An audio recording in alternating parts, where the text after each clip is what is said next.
Young people are leaving the West because staying doesn't make sense anymore. High cost, low opportunity, broken systems. Other countries offer better math for building the life they want. It's not about adventure anymore, folks. It's about basic economic survival. It turns out the American dream moved to Portugal and forgot to update its forwarding address. What's up, everyone? I'm Peter Wins, and today I want to talk about something I've been witnessing firsthand: millions of young Westerners permanently leaving their home countries. Look, this isn't about digital nomad Instagram fantasies or gap year adventures. This is an entire generation deciding the Western dream is broken and building a completely new life somewhere else. It's like watching people abandon a sinking ship. Except the ship costs $4,000 a month just to stand on deck. That's not good. Let me break down the math that's driving this exodus. When I first saw these numbers, it blew my mind a little bit. I mean, a lot of people are leaving. The numbers are genuinely insane. In major Western cities, you're spending 50 to 60% of your income just on housing. After the taxes, the student loans, the basic expenses, there's really nothing left. It's like playing a video game where all your money goes to rent and you never level up. Here's the breakdown that'll make you want to punch a wall. San Francisco studio, $4,200 a month. Prague 2-bedroom, $800 a month. Same remote work, same income, completely different life. It's not even close. Not even close. You get those cozy Prague cobblestone streets. What does San Fran have? I don't even know. Like, homeless people?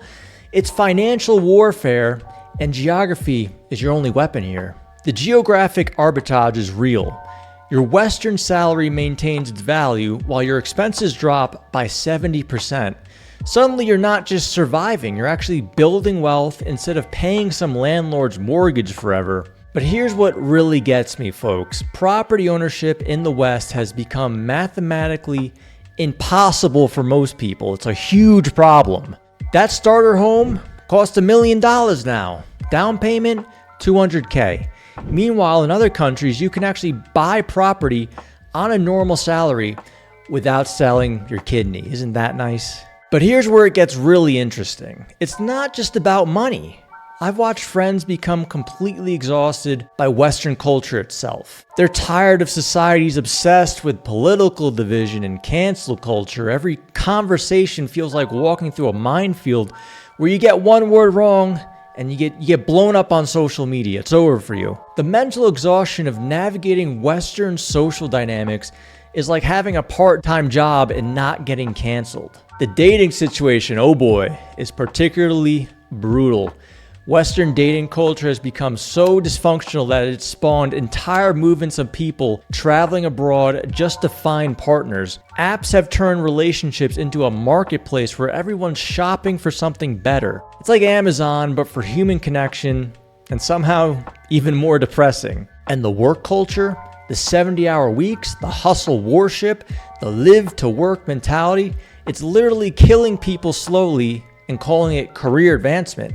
People are finding countries where work-life balance isn't just a LinkedIn buzzword, but it's actually reality.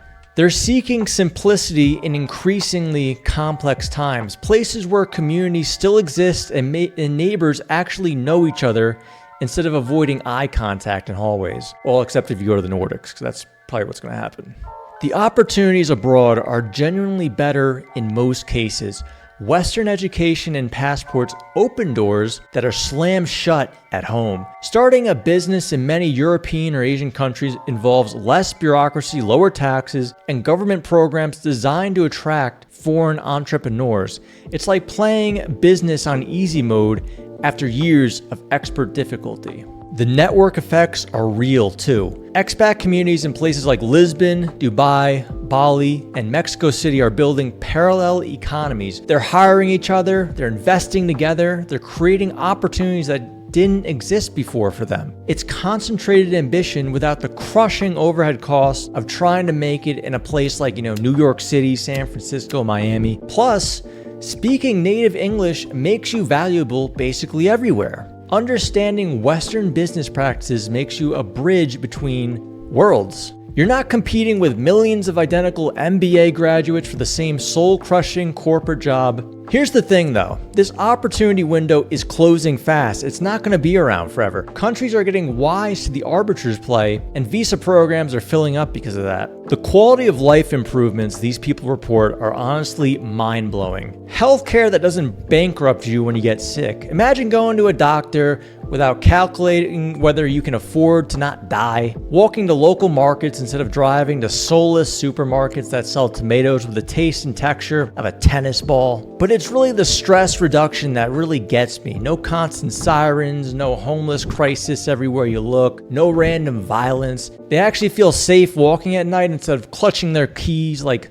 Wolverine claws. And the social life completely transforms. Instead of scheduling coffee 3 weeks out like you're booking surgery, people spontaneously gather. The loneliness epidemic that's destroying the West just doesn't exist where community still functions like humans evolved to live. Technology made this exodus possible in ways previous generations couldn't imagine. Remote work completely shattered geographic chains. If you can work from your pajamas at home, you can work from your pajamas anywhere with Wi-Fi. COVID accidentally proved this to millions of people who thought they were stuck forever. International banking and crypto eliminated financial friction. You can transfer money instantly, hold multiple currencies, build wealth globally. The financial system that trapped previous generations to their birth coordinates is now just completely optional. Digital entrepreneurship exploded the possibilities. Serve Western clients while living anywhere with decent internet. Geography matters way less than the ability now. Here's something really interesting I've noticed. Leaving the West creates these profound identity shifts. My expat friends often tell me they feel more American or British abroad than they ever did at home. Distance creates clarity about what they actually value from their culture versus what they want to reject. The constant comparison culture just simply vanishes. Without Western social media pressure and career rat races, they discover who they actually are versus who LinkedIn thinks they should be. They develop these hybrid identities, Western mindset with Eastern lifestyle, global perspective with local integration. They're creating completely new ways of being that transcend flag-waving nationalism. Here's what nobody talks about, folks. Most of these people aren't planning to come back. After years abroad, the idea of returning home feels like voluntary regression, like it's a massive step back, and who wants to do that? Why would you choose to go back to paying $4,000 for a closet when you could own actual property elsewhere? Why return to toxic work culture when you're experienced human scale living? These people, these young people, they're building permanent lives elsewhere, buying properties, starting families, establishing businesses. Their kids are growing up multilingual and multicultural instead of monolingual and stressed. Their networks have completely shifted abroad. Their friends, partners, and opportunities exist outside the West now. Returning would mean starting over in a more expensive, more stressful environment. All right, final thoughts. Young people aren't escaping the West because they're weak or they're unpatriotic. They're making rational decisions in what they see as an irrational economic environment. The West taught them to optimize for results, then create a system where the optimal results require leaving.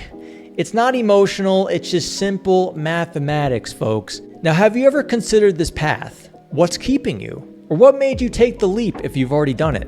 I want to know in the comments. Share this with someone who's feeling trapped by the Western hamster wheel and needs to know where the other options are. Go ahead and subscribe if you want to for more content about how global shifts are creating completely new opportunities.